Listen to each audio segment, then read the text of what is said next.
Welcome back to the NCAA tournament here as we pull out these sheets of integrity. And, oh, look at this. Michael Smith in for Greeny.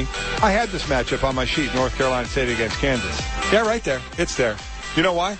Because I'm in the 98th percentile of my sheets right now. Humble brag. So I'm pretty happy about myself. And luckily enough for us, we have the head coach of North Carolina State right now, Mark Gottfried, ready to join us on the Subway Fresh Take Hotline. Coach, good morning, and thanks for a few minutes this morning. And let's start off by, you're in the Sweet 16.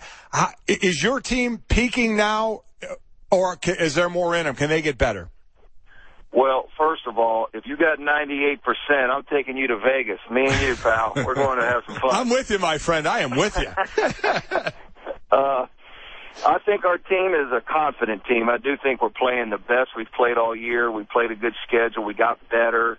And I think right now we're starting to become a team. I think we're still getting better. We're still improving. You guys were a quote-unquote bubble team coming into the tournament. How much are you guys playing, I guess, with nothing to lose? Are you playing relaxed is what I'm getting at? Like, nobody gave us a chance anyway, so let's just go out there and leave it all on the court. Is that working to your benefit? Really, we haven't approached it like that. I don't think our players have. I think there's something that they want. They want to go get it. We had our backs against the wall. We lost 4 straight towards the end of the year. We had to beat Miami for the second time, go on the road in the league. We had to go to the tournament and play well. And it's kind of a deal with us is we've got our backs against the wall. We're playing a little bit better. Everything seems to be working. I think it's more of that than anything else. I don't think it's a loosey-goosey attitude, hey, let's just go play. I think our team is improving, getting better, and I think pretty hungry. Take us there. You mentioned it. Go back. Starting February 16th, you lose to Duke, you lose to Florida State, North Carolina, and then Clemson on February 25th. So you wake up February 26th, and what's your thought of your team at that point? Well, it was interesting. We were down in the dumps, obviously, but here's the part when you go inside of it. We went to Duke.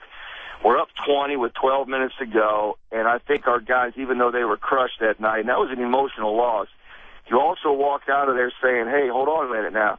We're not bad, fellas. We're pretty good. Now, we didn't close the game out, but if we can play like that, and then we had to turn around and play Florida State in 35 hours later, and we weren't very good. Then we played Carolina pretty tough.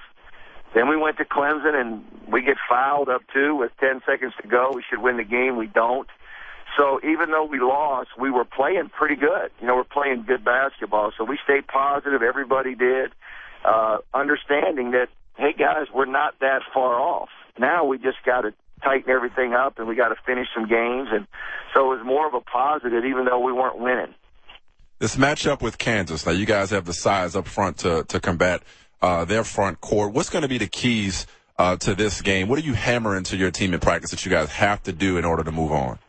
Well, it's a couple things. One, within the game, obviously, there's a lot of things. You got to get back. They're a great running team. Both guards can score. Thomas Robinson is he's just a great player around the basket. But I think more than anything for us, our team just has to stay hungry. We have to stay with that same mentality that we are good enough, which I do believe that. That's not just, coach speak. I've been in a lot of NCAA tournaments. I was at UCLA when we won it in 95. I took an Alabama team to the Elite Eight. Our team is good enough. We're good enough to make some noise, and we just need to stay hungry. North Carolina State coach Mark Gottfried joining Mike and Mike, ESPN Radio. Michael Smith in for Greeny. We talk about X's and O's on the court. When does it get to talking about specific players? And Michael mentioned it, Thomas Robinson, a heck of a player, obviously. So how much does that get talked about? Forgetting the X and O's, but saying, this guy, this is what he does, and this is what we need to do to stop him.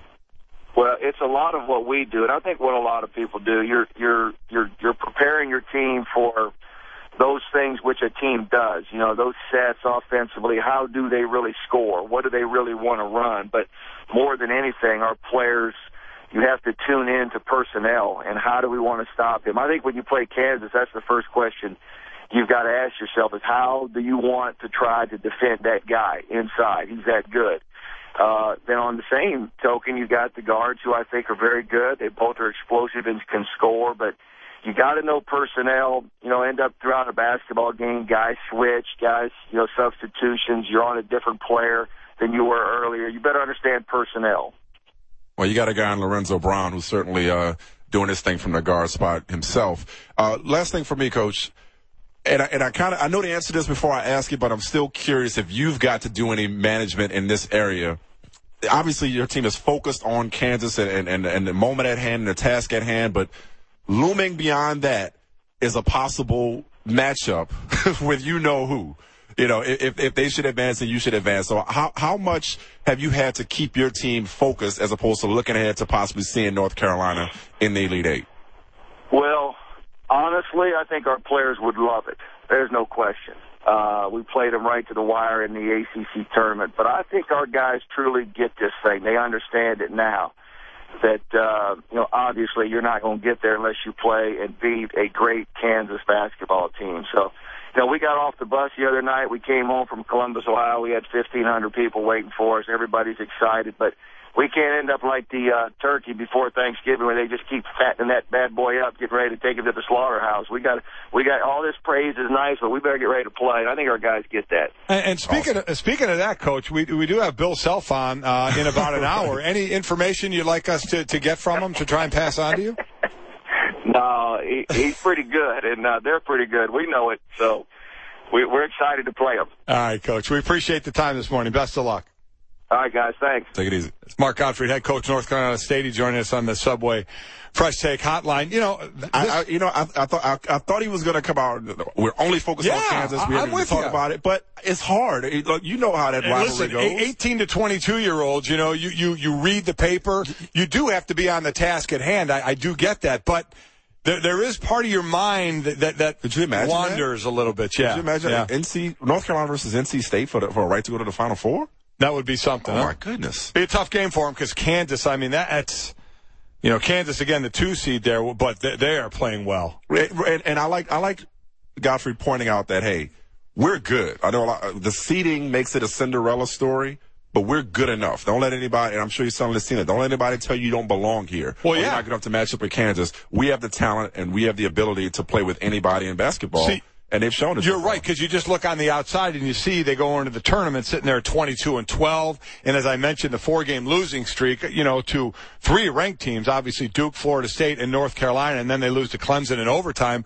But then he goes inside that, and that's what you do as a coach. All right, let's go inside that. Let's look. We were actually playing well, up 20 in the one game. We were playing well in some of these games to where if you're on the outside looking in, you just say, 4 losses in a row. Boy, that's tough. But you, though, you saw them being here.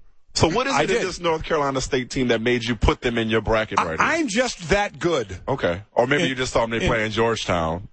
You know what? I didn't even have Georgetown there. I had Belmont beating Georgetown. Okay. And I had North Carolina State beating Belmont. But either way, I had North Carolina State here because I don't know if I mentioned it. I'm in the 98th percentile. Hey, listen, in my bracket. You're in position. I'm in the 2 percentile. Yeah. So, I'm in that opposite percentile. Coming up next, we have a point guard who won a national championship. He can help us with